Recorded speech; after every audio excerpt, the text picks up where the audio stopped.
Today I'll be talking about derivation of the contrastive implicatures for particle to in Hindi. The outline of my presentation would be like this. First of all, I'll introduce this particle to you, the literature on it, and the baseline hypothesis I start with. And then I show how this is problematic from a topic marker analysis. After giving this background, I'll come to why I'm talking about this in this presentation. How contrast is evoked when a constituent is marked by particle to in Hindi, which is not dependent on a topic marker analysis. Then I'll be moving to the main part of the talk, where I'll be talking about these implicatures, primarily uncertainty and a scalar implicature, and how they are derived in the grammar. Quickly beginning with the introduction. So Hindi is an Indo-Aryan language and we have an enclitic particle to in it, which is a different lexical item from a free word to. The enclitic to is exhibited in example 1, Ram to Aya, and the second one is shown in second. In this paper, I'll be focusing on the first one, the enclitic to. The second one is mostly equivalent to the adverbial then, so, what, and it is used in biconditional clauses or as a standalone interrogative in the sentence in the language.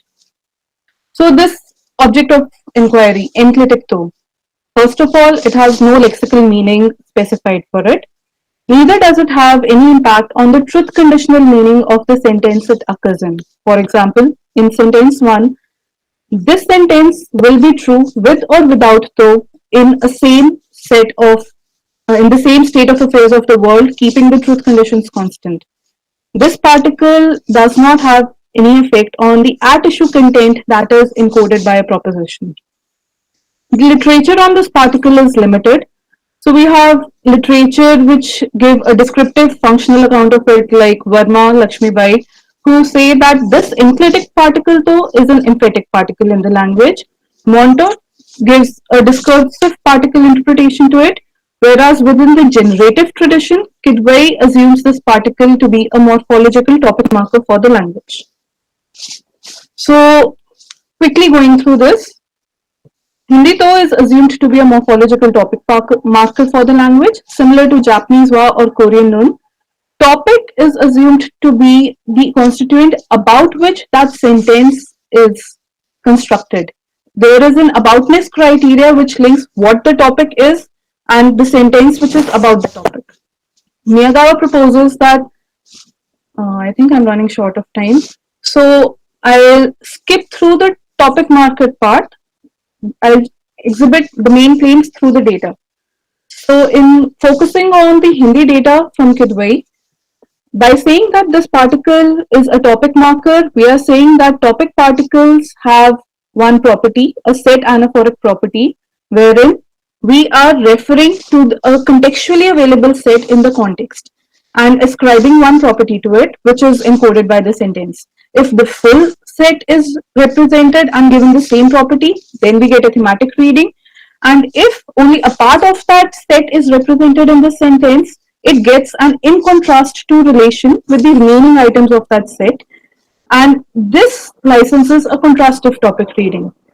So what's crucial for our account is that within this analysis, contrast of a to-marked constituent is dependent on a semantic property of the topic marker.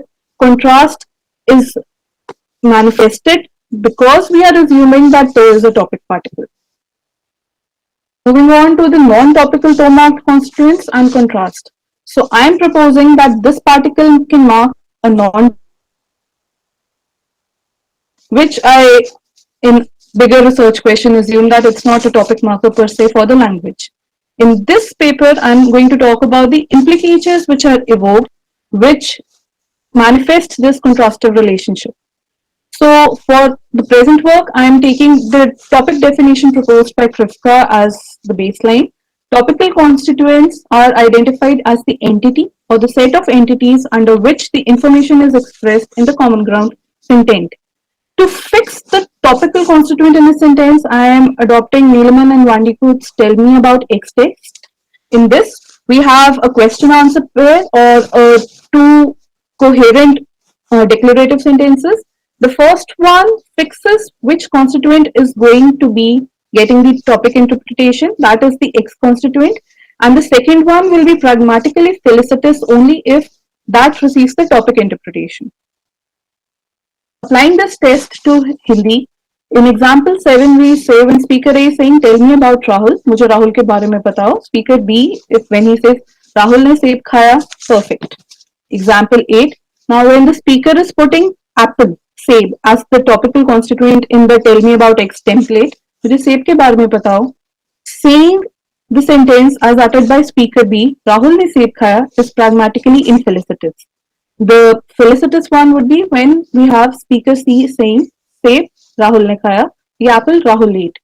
From this test, I conclude that in Hindi, this topic interpretation is biased for the sentence initial position.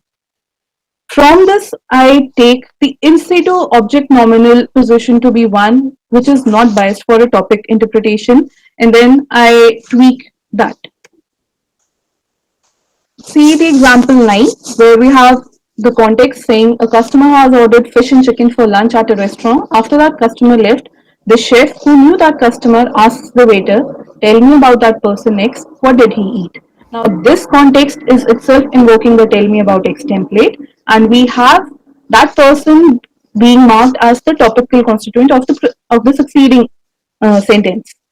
In this, when the waiter replies with "उन्होंने chicken तो खाया," then we have two implicatures licensed in this case. That person did not eat the fish, or that person, the speaker does not know whether that person ate the fish. The definition of contrast that I pick for interpreting this data is proposed by Kim. Contrast is basically a discourse relation between discourse reference, a set of discourse reference that are partitioned with respect to some semantic property P, so that the value true returns when P is applied to one set and false or unknown when applied to the other, either via assertion or implicature.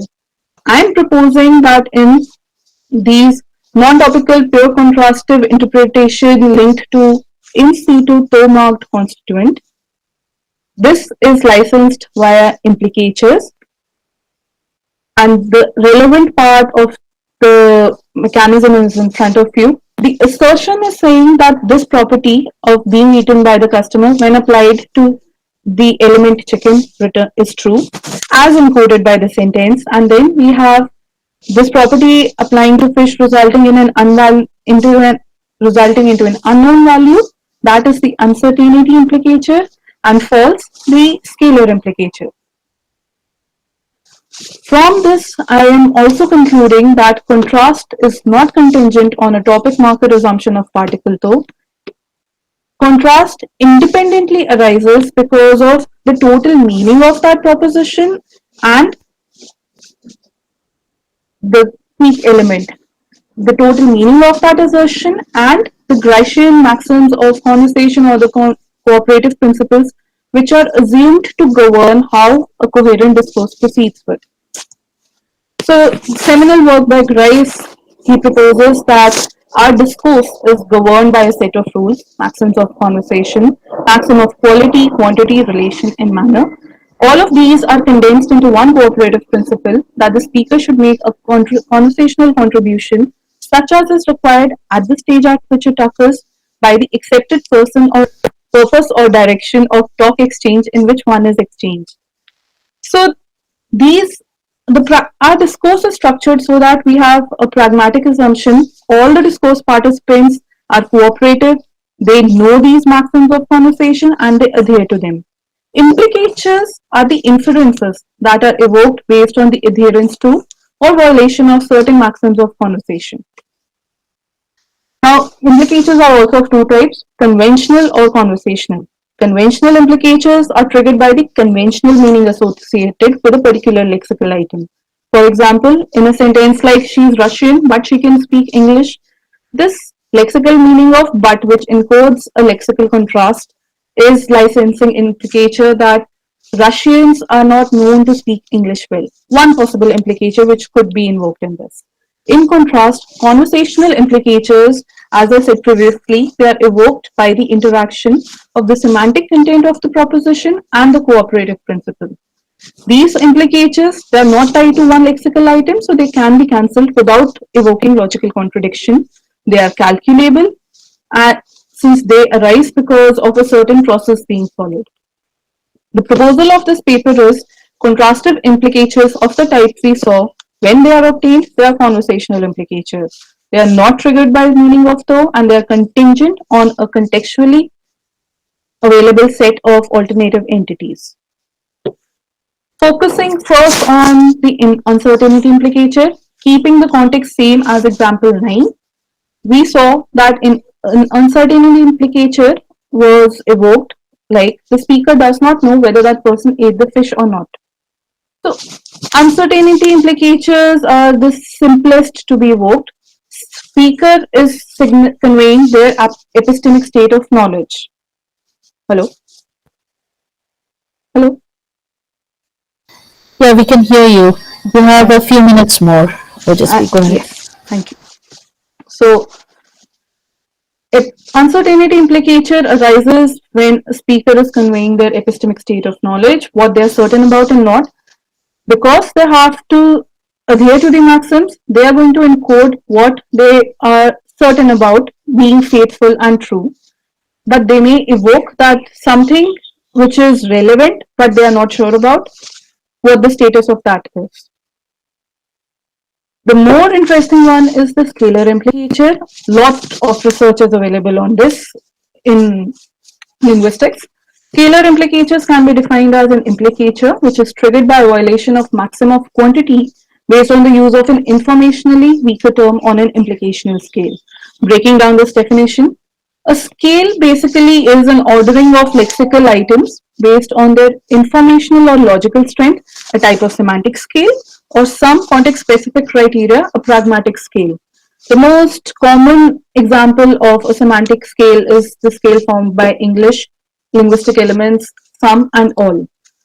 So when we say that a semantic scale is formed, it is based on an entailment relation. Sentence A, when we say all people came to the party, it entails some people came to the party, but the reverse does not hold true. So in a semantic scale based on entailment relation, all is as a quantifier is stronger and more informational than some. So when somebody asserts some people came to the party, they are implying not all people came to the party. This derivation is made explicit by a standard recipe for deriving scalar implicatures, citing this from Tomioka. When a speaker says a proposition phi, speaker that speaker could have made a stronger or more informative claim by saying another proposition psi. The reason for speakers not saying phi may well be that not saying psi may well be that speaker fails to believe that psi is true. Now D, which is also known as the speaker opinionated assumption. Speaker is not assuming that the speaker is knowledgeable or has a strong opinion about the truth falsity of psi. One can conclude that speaker believes that psi is false. Applying this recipe to our Hindi case where we have one element marked by to and that's it, we can see that in our case, the relevant set of lexical items, chicken and fish, they do not form a linear implicational scale because they are atomic items and there is no entailment at all. So what the scale in this case would be is a partially ordered set relation based scale where we have the discrete atoms at a lower hierarchy, they are informationally weaker, and their Boolean sum, their sum of the atomic elements is informationally stronger and it's ranked higher in the hierarchy. Calculating the scalar implicature for Hindi, when the speaker says, for the derivation part, I have given the English version. As I'm running short of time, I won't be uttering out the Hindi part of it. So when the speaker says the person ate chicken, usne chicken to khaya, under the cooperative assumption, he could have made the stronger claim, the person ate both chicken and fish. But assuming that the speaker is knowledgeable or has a strong opinion about whether that person ate both fish or chicken, it can be concluded that the speaker believes that this proposition is not true. Since the speaker asserts that the person ate chicken, it is implied that the speaker believes that the person did not eat fish. Otherwise, that implicationally stronger statement would have been true. Quickly showing the cancellation part of the conversational diagnostic properties, that in the same context, I can tweak the sentence being uttered and say, उन्होंने chicken तो खाया ही, साथ में उन्होंने fish भी खा ली. He ate the chicken, along with it, he ate the fish too. No issue with pragmatic, perfectly felicitous. We are cancelling the weak conversational implicature evoked. So, in this derivation part, I have explicitly shown how an uncertainty or a scalar implicature are evoked when we have an in situ object NP to marked in a sentence. Sauerland proposes that such uncertainty and scalar implicatures they can be combined into a single process of derivation by modeling an epistemic belief operator K in the derivation process.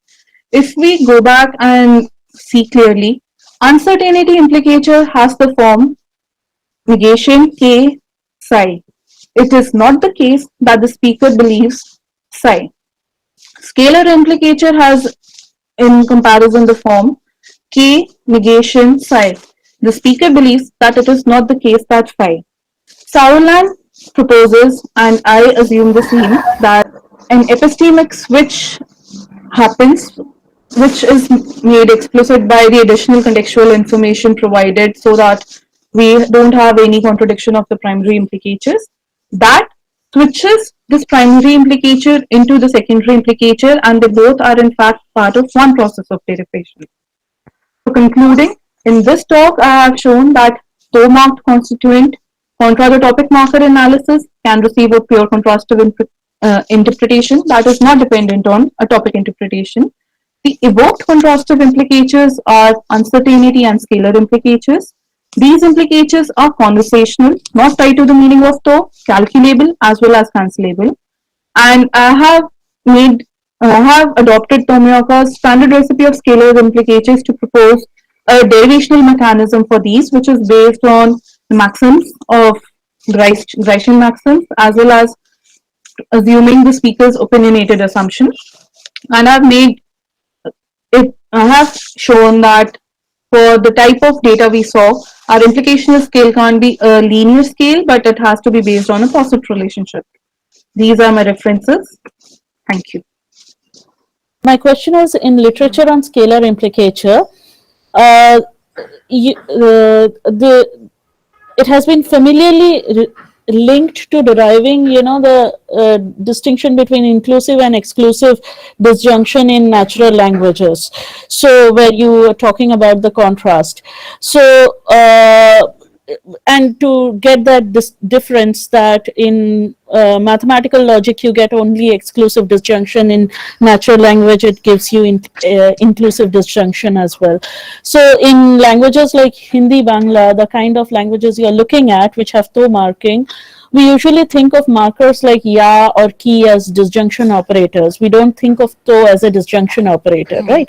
So, but what you were proving or proposing is that there is a shade of to that is a disjunction operator. That's what you showed by scalar implicature. It is working, giving you exactly that kind of reading that we expect from the English or in certain scenarios, the and kind of reading over there. So would you also imply that the regular disjunction operators that we think of, like ya, for example, in Hindi, they give only exclusive disjunction and they do not give you inclusive disjunction kind of scalar implicature readings, which we get with the English or?